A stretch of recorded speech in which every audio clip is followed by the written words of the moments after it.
The race for the White House brings George W. Bush here to the Valley late this afternoon, but he didn't fly in alone.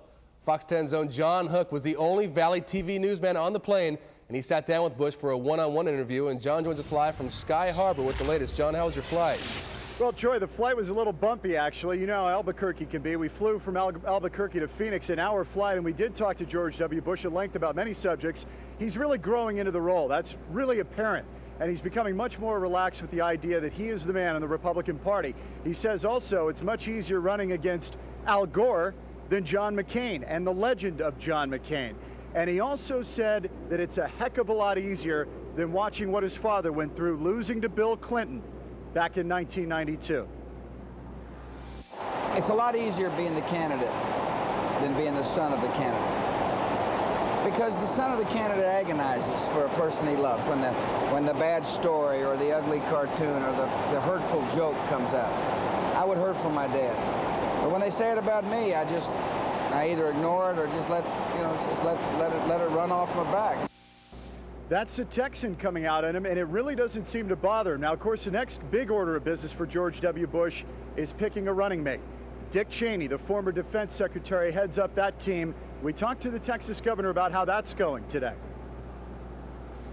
We hashed out the different different folks who said they don't want to be considered.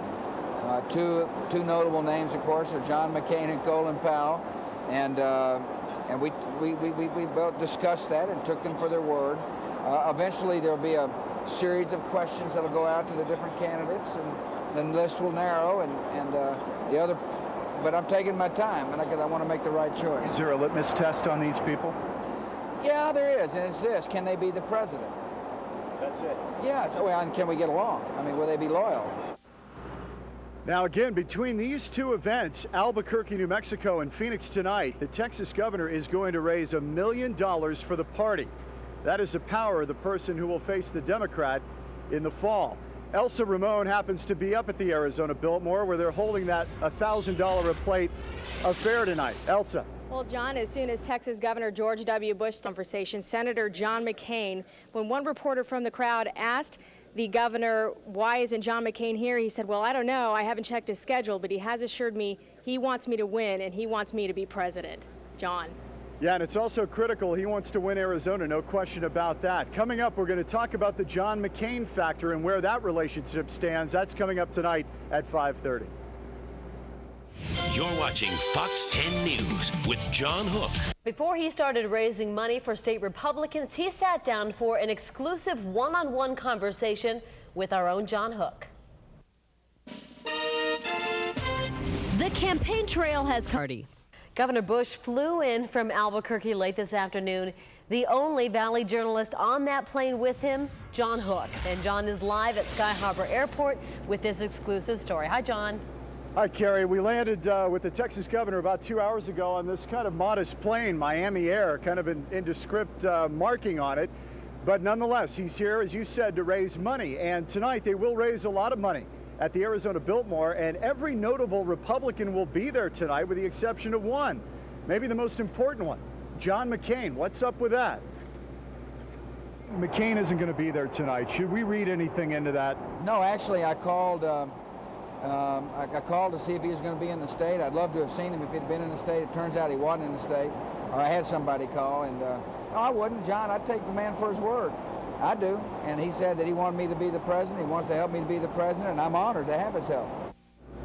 Now, remember, the two had that summit in Pittsburgh a few weeks back where John McCain threw his support, quote unquote, behind George W. Bush and described it like taking his medicine.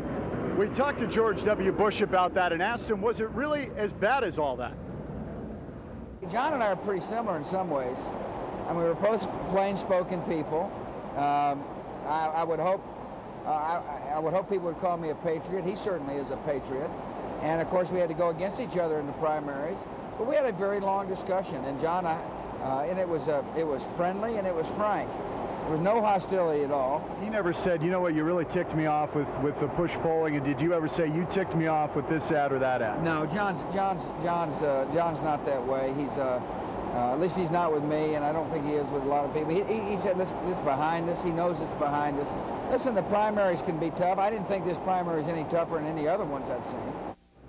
Now, again, McCain held out allegedly because there was soft money going on at this fundraiser tonight. And that, of course, McCain opposes that soft money that goes to the political parties. Mike Manow, the state party chairman, said that money's actually going to a lot of different candidates and not to George W. Bush. So they're mincing words here. But the point is that there's still some strain there. But I got the distinct feeling today that they're ready to put that behind him. And he said that if there were room in a cabinet, McCain would certainly be considered. Defense Secretary would be up there. He also mentioned that Lisa Graham Keegan, Superintendent of Public Instruction, and Jane Hull, the governor, are two people he really thinks very highly of in Arizona, and they might be considered, maybe not for a cabinet post, but something in the administration. Whether they take it or not, that's another matter. John, does he travel with his family when he does these stopovers? He said that's the toughest part, Carrie, is being away from his family. And I talked to him about that. We'll get into that tonight at 9 o'clock, that he's a reluctant candidate. He knew going into this was going to be very difficult.